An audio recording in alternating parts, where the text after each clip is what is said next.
O maior problema do Brasil hoje? Desigualdade. A maior qualidade do brasileiro? Eu adoro o país, é um povo maravilhoso. Uma palavra para definir a juventude brasileira? Esperança. O Brasil perdeu confiança nas instituições ou perdeu confiança em si mesmo? Das instituições. Um setor que pode transformar o país na próxima década? Acho que o empreendedorismo. O que falta ao Brasil? Execução ou liderança? Execução e liderança, ferrou. Para essa entrevista exclusiva, o apresentador Luciano Huck. Para conduzir esse bate-papo, contamos com a CEO da Esfera Brasil, Camila Camargo Dantas.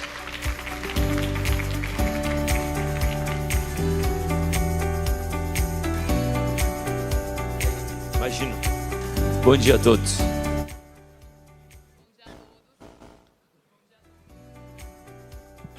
Acho que eu vou... Ah, não, agora foi. Bom dia a todos. Uma honra ter o Luciano aqui. Como a Joana comentou, é um formato diferente, é um formato de até 15 minutos numa entrevista, então eu vou tentar ser o máximo sucinta nas perguntas e te peço mesmo nas respostas para que a gente consiga aqui passar pelo máximo de assuntos possíveis, tá bom? Bom, o Luciano, para quem acompanha a carreira dele, já percorreu o Brasil de norte a sul, leste a oeste, acho que como poucas pessoas fizeram. Então, vou começar desse ponto, tá bom? Qual é o diagnóstico mais honesto que você faz hoje do país? Primeiro, bom dia, obrigado Camila, obrigado João pelo convite. Bom dia a todos. Apesar de estar há quase 30 anos me comunicando com o país, o lugar que eu fico mais desconfortável é nesse momento, tá? Quando tem um monte de gente num hotel fechado para trocar ideia, talvez eu fique até tímido, mas agradeço a todos por estarem aqui e pelo convite. Cara, eu acho que eu estava pensando agora, vindo para cá do Rio de Janeiro, o que eu poderia contribuir nessa conversa, nesse ecossistema, e sobre o Brasil especificamente. Acho que eu tenho o privilégio de ter um ponto de vista muito atípico do Brasil. Assim, eu acho que a Faria Lima, que trata muitas vezes do Brasil com Z e não do Brasil com S, eu consigo transitar. Se você for ao Planalto Central, eu também entendo o que está acontecendo e consigo entender a dinâmica. Só que a minha realidade é outra. Assim, nesses últimos 26 anos de televisão, do jeito que eu estou, de alto rendimento, conversando, sei lá, com 35 milhões de brasileiros todo domingo, entre sábado e domingo, vou te contar minhas últimas 12 horas, que acho que eu respondo a sua pergunta. Eu estou aqui hoje com vocês. Ontem passei o dia em Senhor do Bonfim. Senhor do Bonfim é uma cidade de 75 mil habitantes, no semiárido baiano, a 375 quilômetros de Salvador. Eu fui lá para contar a história da dona Edna, que tem um restaurante há 40 anos, e o filho dela, o Júnior, pegou o restaurante Esperança da Mãe e virou hamburgueria Divino agora. Eu fui reformar o restaurante da família. Essa é a desculpa televisiva, mas para mim me dá um dedo no pulso muito, muito interessante desse Brasil empreendedor, desse Brasil que não empreende por vontade, empreende por exaustão, empreende para parar de sofrer. Então, dá um recorte muito interessante. Passado isso, quando eu saí da gravação, tinha muita gente. Eu estava falando com o Mendoncinha, que eu adoro gravar no Nordeste, eu gosto muito mesmo.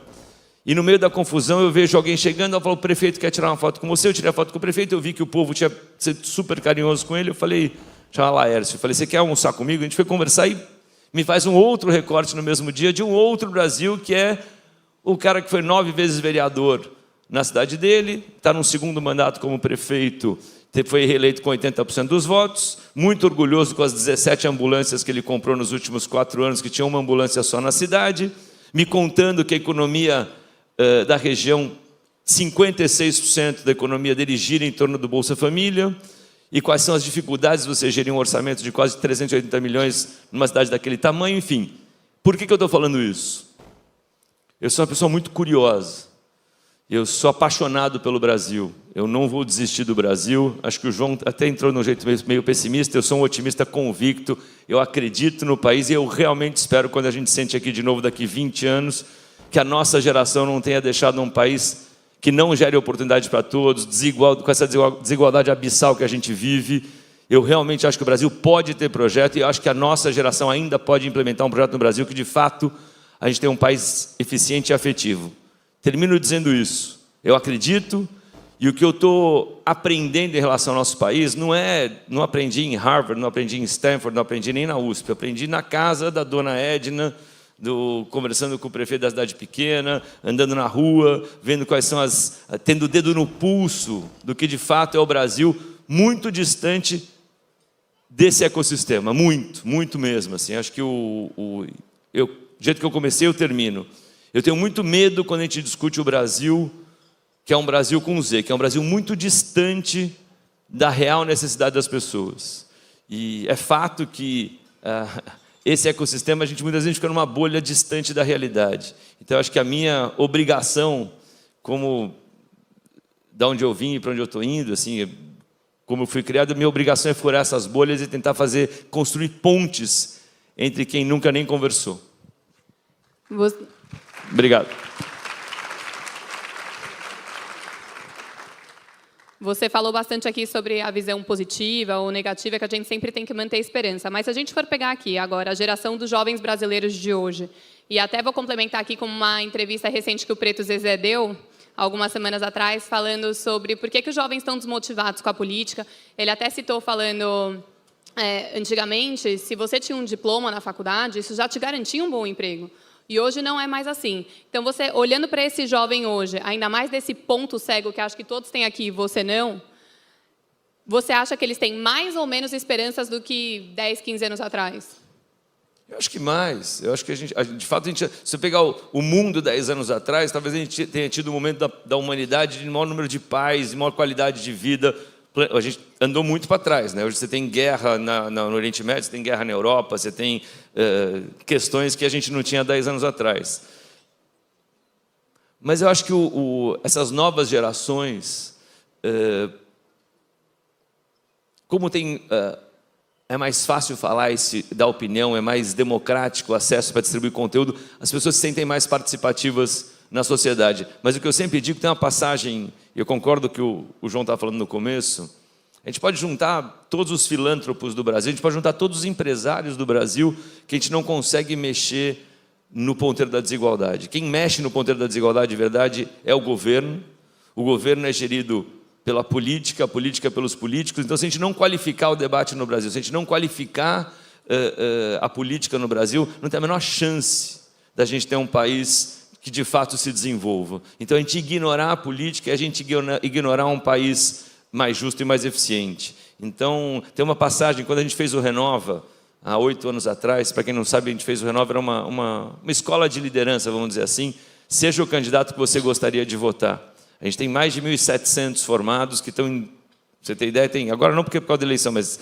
dos secretários do Rio de Janeiro, 7 secretários são ex-alunos do Renova. E o Daniel José, que foi eleito deputado estadual aqui, fez um mandato em São Paulo, ele tem uma frase que eu adoro, né? No final eu falei, mas Daniel, como é que foi esses 4 anos na política? Ele falou, Luciano, foi uma montanha-russa. Eu falei, Daniel, por quê? Porque, né, altos e baixos? Ele falou, não, porque eram 3 horas de espera para 3 minutos de prazer.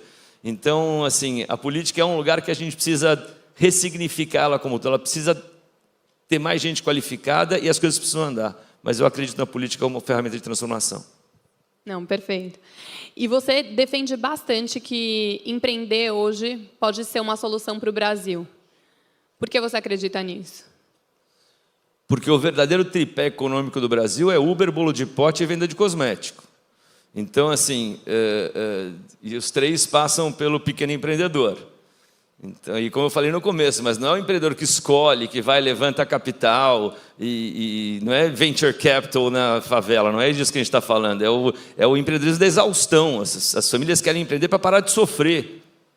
Elas querem empreender como uma saída para tentar melhorar a vida, de alguma forma.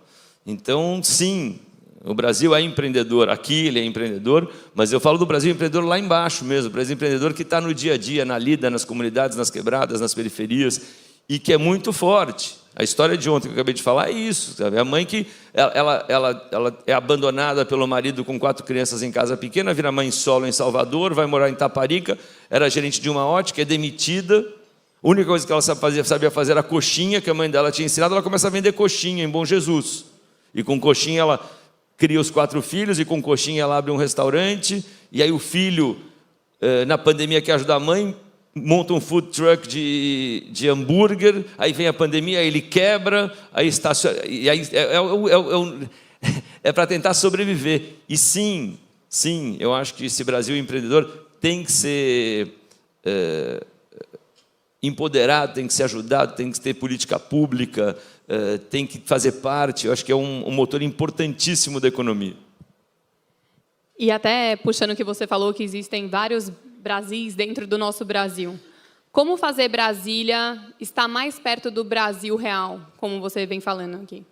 Cara, acho que Brasília está perto. Se você for ver, tanto o Congresso Nacional, você tem representantes de todos os estados, de todos os recortes. Acho que tem até demais da conta. Tem, né, você pegar o Senado e o Congresso, a sociedade ali está bem representada, quer dizer, está representada, bem ou mal, depende do ponto de vista.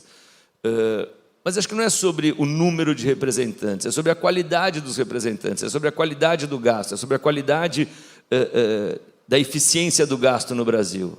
Se você pegar no Brasil o quanto a gente investiu em educação nos últimos 20 anos, só cresceu. Se você pega isso versus produtividade, a produtividade do Brasil é flat, ou seja, o dinheiro que a gente investiu em educação não gerou um país eficiente ou um país que gere oportunidade para todos. Então, o dinheiro no Brasil não é que falta dinheiro, que o dinheiro é mal gasto, porque, de fato, eu acho que o Brasil precisa de um projeto de arquitetura, engenharia e execução. É o que eu falo para meus filhos na vida, quer dizer, criatividade você desenvolve, iniciativa muita gente tem. O problema é a execução das coisas. Se você for ver o Brasil hoje, a esquerda e a direita, a missão é super bem intencionada. Você tem um país com justiça social, você tem um país que gere mais oportunidades. Não se discute que a missão é nobre, mas a execução é temerária, é a qualquer preço, e não funciona. Se você for à direita, não estou falando dos extremos, tá? Os extremos eu não vou discutir, estou falando da ideologia. Se for à direita, a missão também é nobre. A gente tem um Estado mais enxuto, a gente tem um livre mercado, a gente tem um país mais eficiente de fato, mas você não pode simplesmente ignorar que a gente vive num país com uma desigualdade abissal.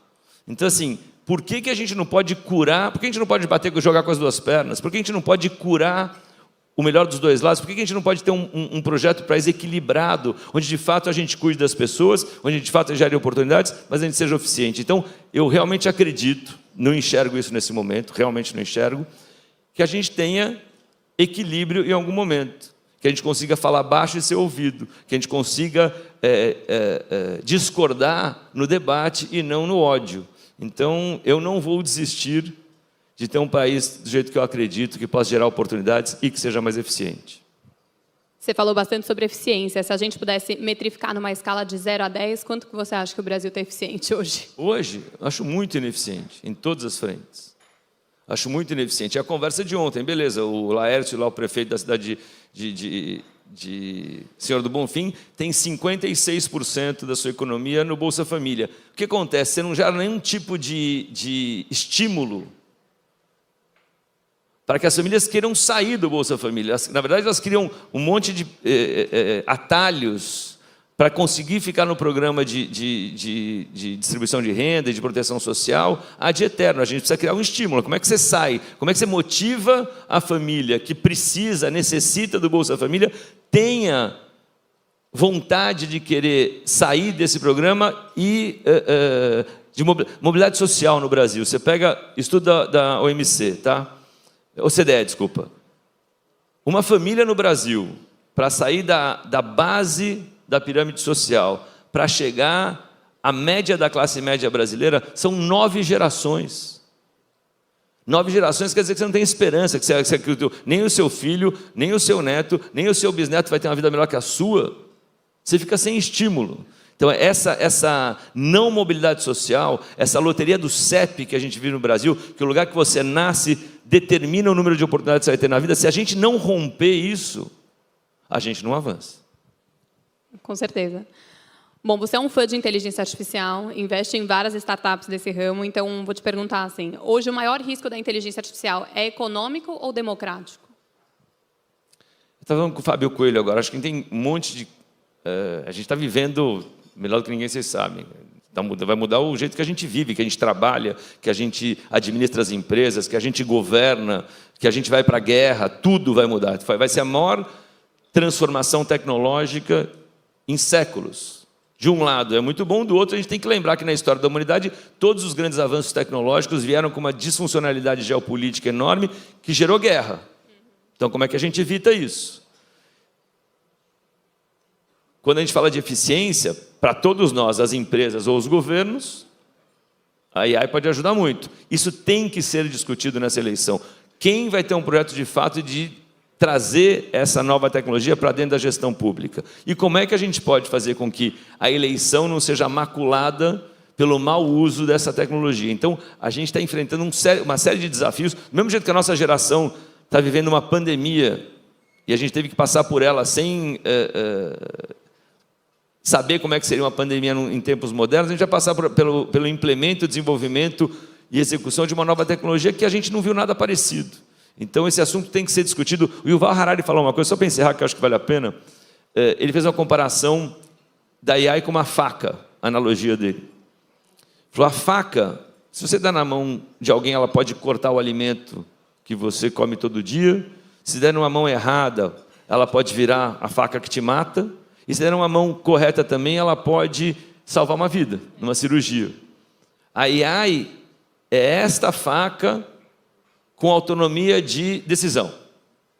Então, a gente vai experimentar algo que a gente nunca experimentou. E a gente tem que ficar atento, enquanto sociedade, ver como é que isso pode ser um ativo e não um perigo no nosso dia a dia. O tempo acabou de acabar, mas eu vou estender só 30 segundos para a gente fazer um ping-pong bem rápido aqui com as últimas perguntas. Pode ser? Ping-pong, vai. Então, vamos lá. O maior problema do Brasil hoje? Desigualdade. A maior qualidade do brasileiro? Eu adoro o país, é um povo maravilhoso. Uma palavra para definir a juventude brasileira? Esperança. O Brasil perdeu confiança nas instituições ou perdeu confiança em si mesmo? Nas instituições. Um setor que pode transformar o país na próxima década? Acho que o empreendedorismo. O que falta ao Brasil, execução ou liderança? Execução e liderança, ferrou. Obrigada, Luciano. Obrigado. Valeu, gente. Bom dia a todos. Obrigado.